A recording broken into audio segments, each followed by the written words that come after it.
3 کام عید کا چاند نظر آنے سے پہلے پہلے ہمیں مضبوطی سے تھام لینے چاہیے۔ سب سے پہلا کام کیا کرنا ہے؟ سیدنا ابو بکر صدیق رضی اللہ تعالی عنہ کو اللہ کے رسول نے طریقہ سکھایا، اور طریقہ کیا ہے؟ اچھا وضو کرو، لگا کے وضو کرو۔ من توضأ فأحسن وضوءه، جو وضو کرتا ہے اور خوبصورت وضو کرتا ہے۔ خوبصورت وضو سے مراد کیا ہے؟ میں ہاتھ دھو رہا ہوں، مجھے یہ یقین ہونا چاہیے کہ میرے ہاتھوں کے گناہوں کو اللہ نے دھو دیا ہے۔ دل لگا کے میں ہاتھ دھوتا ہوں، جلدی سے نہیں۔ میں جب اپنی انگلیوں کا خلال کرتا ہوں تو حدیث کی روشنی میں ان جگہوں میں چھپے ہوئے ناخنوں کے نیچے بھی جو گناہ ہیں اللہ اسے بھی معاف کر دیتے ہیں۔ چہرے کو دھوتا ہوں تو اس تسلی سے دھوتا ہوں کہ آنکھوں کی پلکوں کے نیچے حتی تحت اشفار عینی اللہ ان گناہوں کو بھی معاف کر دیتے ہیں، دھو دیتے ہیں۔ اچھا وضو کرنے کے بعد 2 رکعتیں پڑھی جائے، اکیلے کسی کمرے میں آج 2 رکعتیں ضرور پڑھیے گا، دل لگا کے۔ یقبل بوجہہ وقلبہ، دل کو بھی اللہ کی طرف لگا کے، چہرہ بھی قبلہ کی طرف کر کے، قلب و قالب کو اللہ کی طرف لگا کے 2 رکعتیں پڑھ لیں۔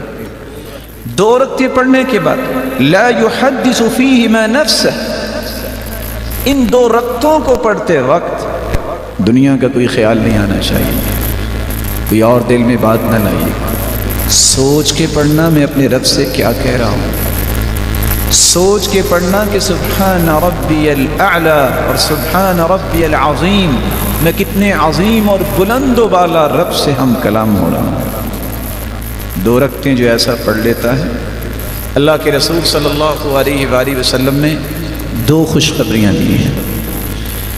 2 رکعتیں پڑھنے کے بعد ہاتھ اٹھائیے گا، سب سے پہلے اللہ کی تعریف کیجیے گا، پھر درود پڑھیے گا، پھر دل لگا کے اللہ سے دعا کیجیے گا، اور 2 مرتبہ یہ کلمات کہنا نہ بھولیے گا، رب اغفر لی، رب اغفر لی۔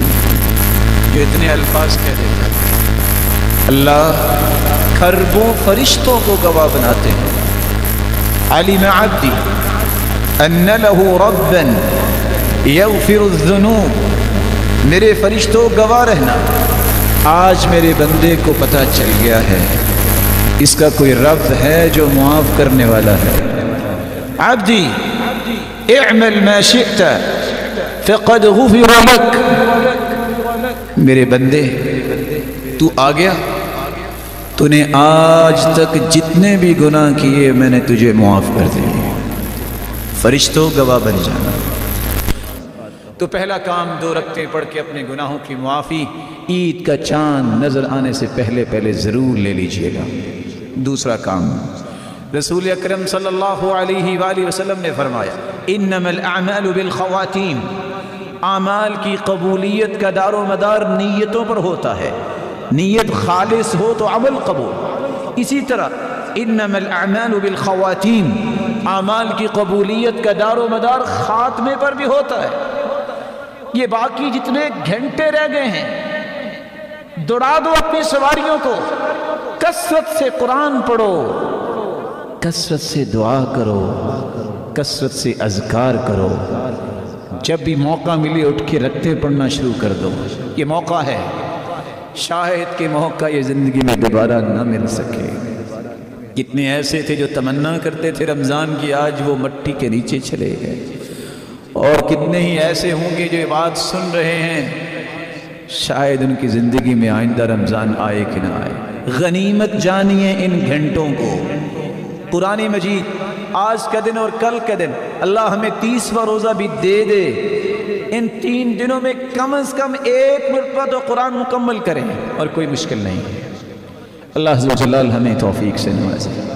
تیسرا اور آخری کام جو چاند نظر آنے سے پہلے آپ کو کرنا چاہیے، اپنے گھر والوں کو بھی اس کام پہ لگائیں کہ وہ بھی اپنے رب سے معافیاں مانگ لیں، اللہ کی رحمتوں اور برکتوں کو سمیٹ لیں۔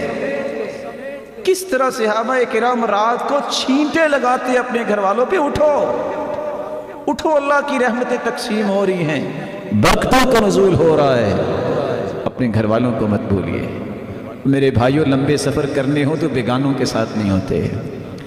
اگر چاہتے ہو اور سمجھتے ہو کہ میرے پیارے ہیں، اگر سمجھتے ہو کہ میرے بچے پیارے ہیں، تو ان کو بھی جنت میں ساتھ لے جانے کی پلاننگ کریں، ان کے ہاتھوں سے صدقہ کروائیں، خود بھی صدقہ کریں۔